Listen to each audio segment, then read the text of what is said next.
and welcome to Dream Deals, the programme that gives your motoring aspirations wings and helps you get your dream purchases off the ground. Now don't worry, we're not going to be helping you find a Cessna or a Piper, but all should become clear when I tell you that this week's car manufacturer started life making aircraft engines and still has aeronautical connections to this day, and it used the propeller as the inspiration for its much sought after badge. Have you guessed yet?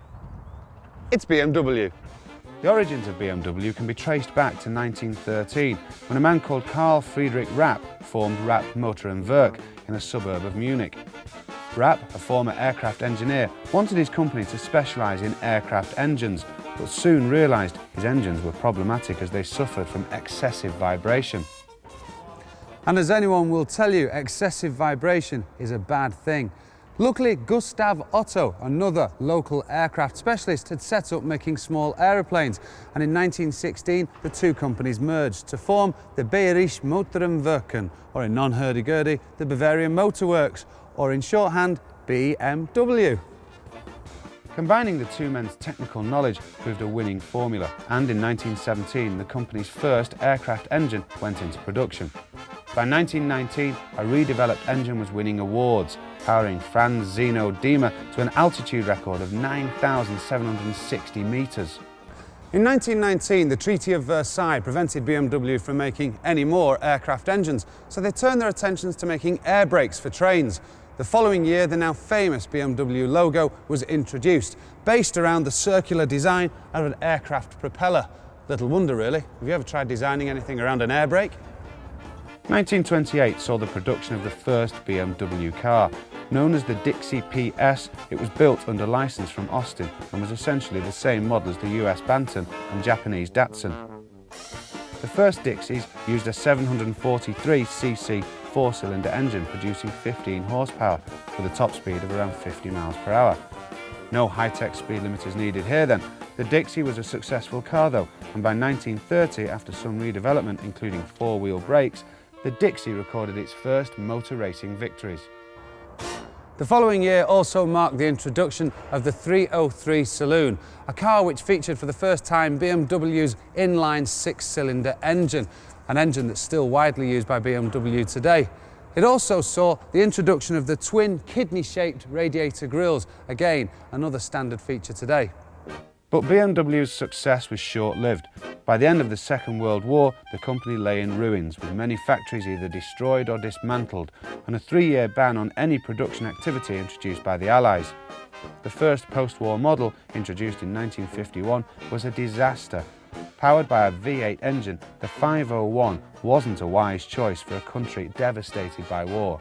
By 1955, BMW had seen the error of their ways, and they produced a car that made the most of the mini-car boom of the 1950s. The Isetta 250 was a single-cylinder 245cc engine that produced 12 horsepower. But during its 7-year reign, over 160,000 Isettas were built. By the end of the 1950s, though, BMW was struggling. Although the cars they were producing were popular and well respected, they simply weren't selling the cars in the volume they needed. Something had to happen, and that something was Herbert Quandt. Quandt developed a new product line known as the New Class. Not only did it rescue BMW, it also helped redefine the modern automobile. Launched at the 1961 Frankfurt Motor Show, the New Class was to be the blueprint for almost every production BMW for the next 3 decades. The New Class became the new breed, setting many of BMW's current trends in motion. Produced from 1961 to 1977, the New Class even overlapped the introduction of the 3 Series. Time now to continue with our history of BMW.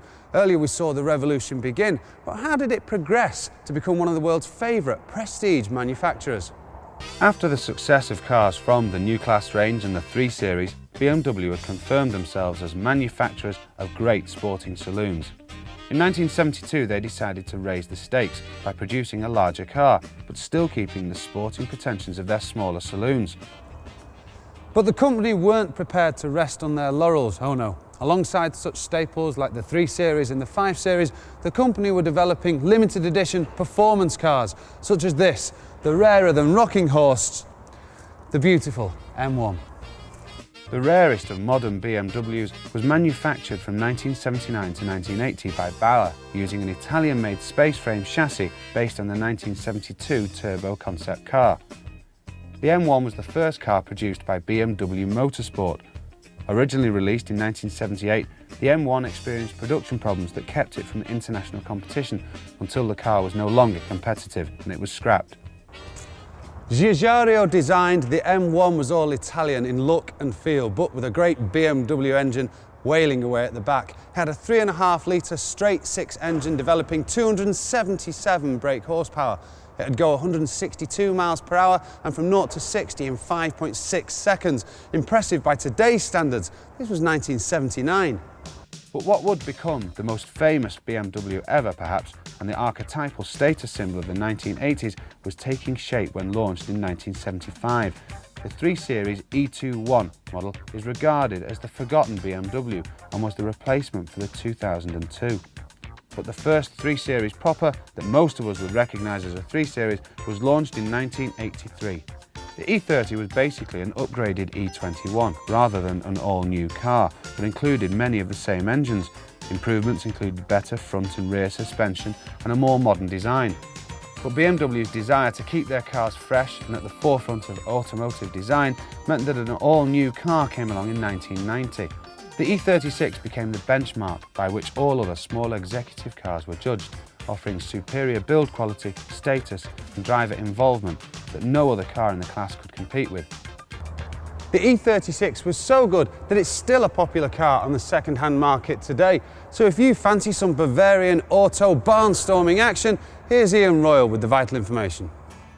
The 3 Series is the most sought-after small executive saloon based on its image and driving characteristics.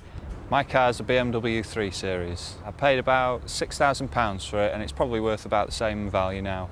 I will sell the car in about 3 years' time and I'll replace it with another BMW. Strong residuals make it a really sound buy. The rear seats are a bit of a squeeze for 2 adults and the boot is not as big as some rivals.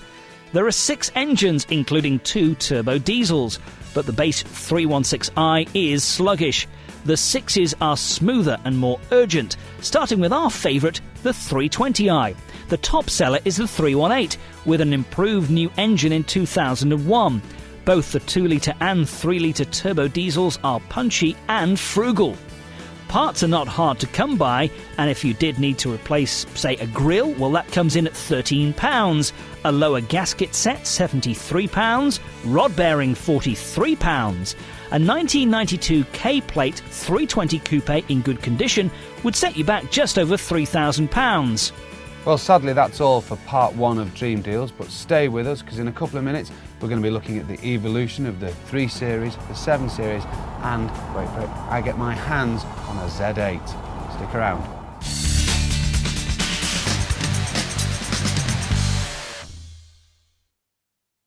Welcome back to part 2 of Dream Deals, where this week we've been looking at the history of BMW. Still to come, we get bang up to date with cars that are familiar to you, and I'm out in 400 brake horsepower of Z8 BMW. But first, let's pick up with BMW's history.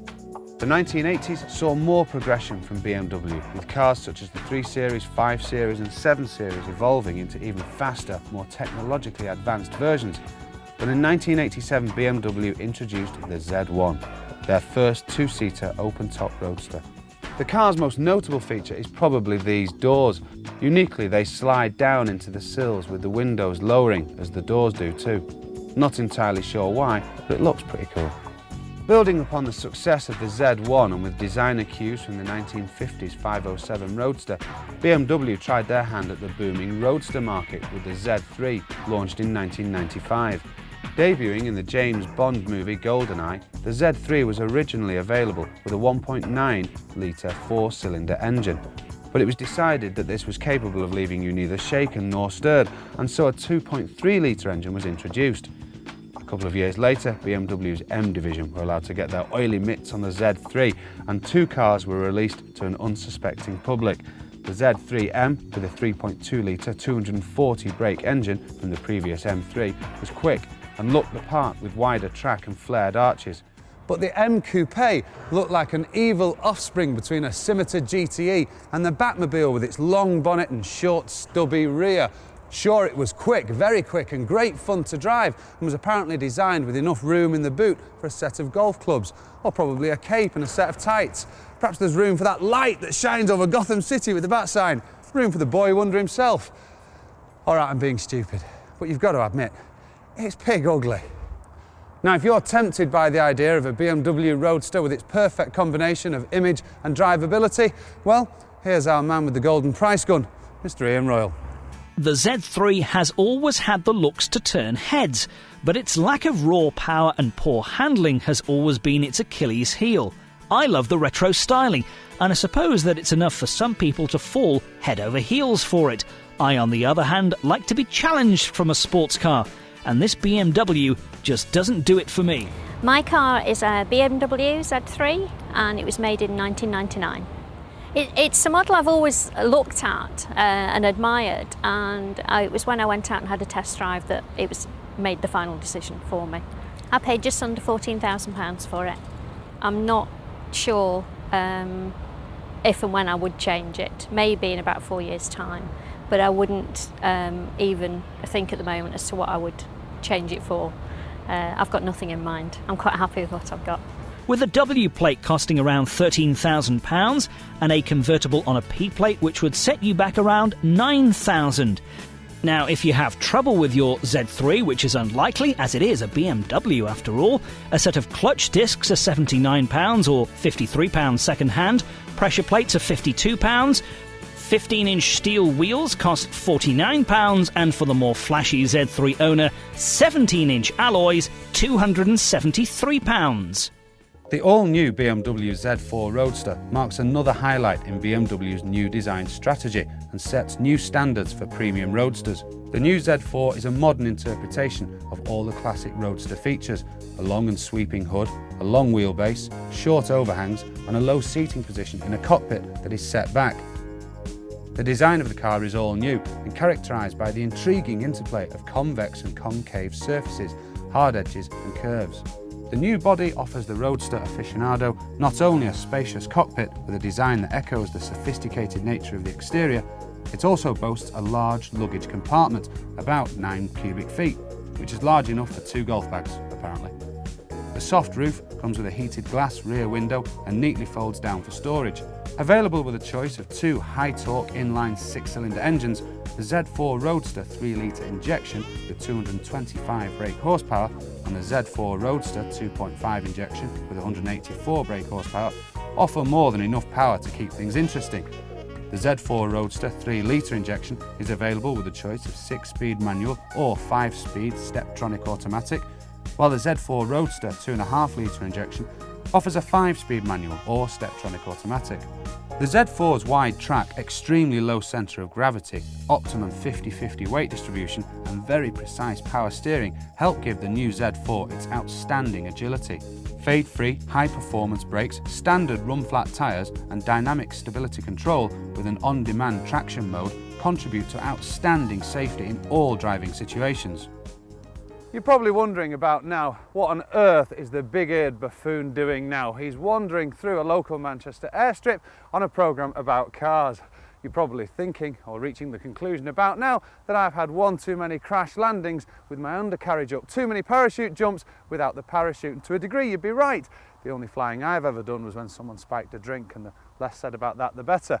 But it will all make perfect sense if I say 3 little letters to you. BMW. Now, for those of you with your head still in the clouds, or you're just a bit plain dim, think back to what I said earlier, and that is that the BMW badge is based around the blades of a propeller. So now I'm about to go flying in an altogether different machine. Get rid of the weight of the M5's body and replace it with a slinky aluminium skin. The result should be, and is, outrageously fast, and the Z8 doesn't disappoint. Its 400 brake horsepower V8 engine will rocket it to 60 miles an hour in 4.7 seconds, and on the way to a top speed of 155 miles per hour, limited of course. So don't come complaining when you only get 21.1 miles per gallon. Despite its awesome speed, the Z8 is a relaxed drive. Its big V8 will waft along on a wave of mid-range shove and keep its voice down until asked to shout. Wind noise is well contained with the hood up, and buffeting is not bad with it down. But those massive tyres kick over ridges and hate potholes. Styling-wise, the Z8 is like no other car on the road. A future retro car if ever there was one. The side vents and front grille are more than an echo of the past, while the fat wheels and tyres, long bonnet and short boot have hints of everything from Corvettes to E-types. Hold on, stop the work, hold everything. This car will go from 0 to 60 in less than 5 seconds, has stunning film star looks. This car I have got to drive. And do you know what? That's just what I'm going to. Do you want to come?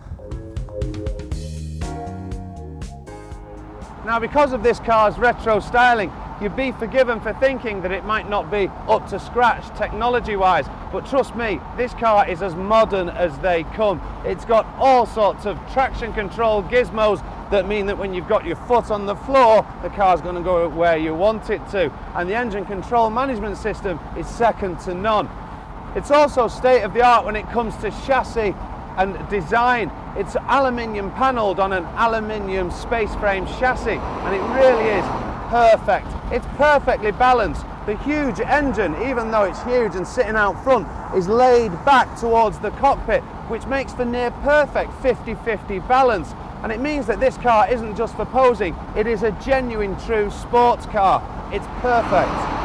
Now, I do find cornering in left-hand drive cars very odd, and that is one of the gripes I have got about this car, and that's that it only comes in left-hand drive. You see, for 80 grand, I don't want to have to compromise, and I do find it odd driving on the left. But once you put your foot down, you realise, hell, I'll live with it. Now, the thing I love about this car is that it is Jekyll and Hyde. Now, that might seem odd to say, but in this car, you get the best of both worlds. If you want a car to cruise around and pose in, then leave it in its ordinary mode, and that's exactly what you'll get. A beautifully poised cruiser. But press the little sport button and it turns into Mr. Hyde. Because with the sport button pressed, it stiffens all the dampeners and makes for a really stiff sports car experience. And I love, this car is so seductive. I was convinced I wasn't going to like it. It is so seductive. The engine noise and the engine timbre, if I can put it that way, is just sensational. Listen to this. We're driving along happily in fourth at 40 miles an hour. Drop it down to second, if I can find it. Are you getting that? Up to the 6,000, 7,000 limiter, and it roars. It's just sensational. It's still there, listen. The driver in front has just gone like that. What? Who's that? Where?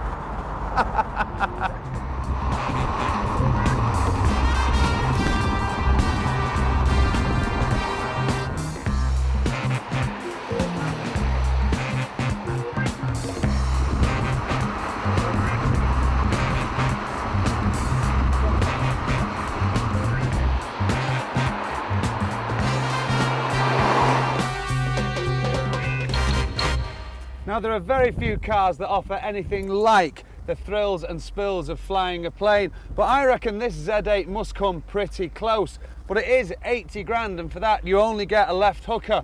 So I guess, well, if I've got that much money, I'll just keep it in the south of France with the villa. Now, ready for takeoff, all checks, Foxtrot Tango. The 7 Series has been BMW's flagship saloon since its introduction in the 1970s, but they really have surpassed themselves with this, the latest model. The 760Li is the long wheelbase 6-litre V12 derivative of the all-new 7 Series. Now, obviously in this world, there are some cars that are made to be driven, and you definitely want to be up front there. But there are clearly some cars in this world where it's better to let someone else do the hard work and you can enjoy the scenery, and this car is a prime example of that. I can safely say this is the most luxurious car I've ever been in, and that includes Bentleys and Rolls-Royce. These seats, the ride is the most comfortable I've ever experienced. There are electric controls here that control everything from the temperature of my underpants to the height and recline of my seat. It is uber luxurious, and as you can see, the back seat isn't designed for 3 people. Why would you want to do that? No, it's designed for 2 uber fat businessmen. Obviously I'm not one of those, but I'm enjoying the ride regardless. There are controls there for everything down to the heat of the seat. If you are getting a little warm, in the back here there is, of course, a little fridge for your bottle of gin and your bottle of tonic, so you can pour yourself a drink. I'm not going to show you a cup holder because Fiats have those. If you pick up a hitchhiker and they want some privacy, perhaps you've picked up, I don't know, David Beckham or Madonna, you can control everything down to the blinds of the car to give you ultra privacy. Check that. But in this car, I want to be seen. And I want to be able to wave to the poor people, drive and let them see how the other half live. One could get used to this, couldn't one? Obviously, leather and wood abound. It is the height of good taste, nothing gratuitous, nothing gregarious, it's just very understated and very luxurious. Air conditioning, individual, so if they want the air conditioning on, they can have it over there. If you want the air conditioning on, it can blow lots of cold air on you. You can probably get an old private punkawalla to come in and waft you down. It's that luxurious, and probably call a nurse if you wanted a rub down. And the seats, well, I can virtually recline to enjoy those long journeys in very nearly a reclined position. I could get used to this, but sadly I'll have to give it back at the end of the day.